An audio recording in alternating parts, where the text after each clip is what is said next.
ఆంధ్రప్రదేశ్ కొత్త రాజధాని నిర్మాణం కోసం 10,000 రూపాయలు విరాళం అందజేశాడు ఓ సామాన్య వ్యక్తి.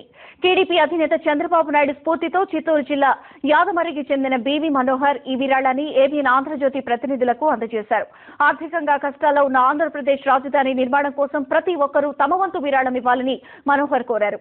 ఏబీఎన్ చొరవతో మరింత మంది దాతలు ముందుకు వస్తారనే ఉద్దేశంతోనే తన విరాళాన్ని ఏబీఎన్ కు అందజేసినట్లు ఆయన చెప్పారు.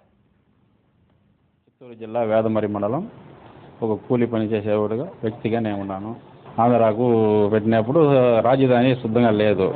అందువల్ల ఉత్తగా ఒక ఇల్లు కట్టాలంటే మనం ఎంతో కష్టపడి ముందుకు వచ్చి చేయాల. ఆ ఇల్లు ఒక రాజధాని కట్టాలంటే చాలా గొప్పగా పెట్టి చాలా ఇదిగా చేయాల. ఆ ఒక 10,000 రూపాయలు మన రాజధాని కట్టేదానికోసరం ఫస్ట్ కట్టేదానికోసరం నేను డొనేషన్ 10,000 ఇస్తా ఉన్నాను. కూలి వ్యక్తి మరి ఇస్తారంటే మీరు ఆఫీసర్లు అందరూ కలిదేరి ఒక చంద్రబాబు నాయుడుకు డబ్బు రూపంగా డొనేషన్ చేసి కొంచెం ఇస్తే ఆయన మంచి ఇంప్రూవ్మెంట్ చేసి ఒక రాజధాని మంచి ఇదిగా కట్టి చేస్తారని కోరుకుంటున్నాను. న్యూస్ రూమ్లో ఒక చిన్న బ్రేక్ తీసుకుందాం. Stay with us.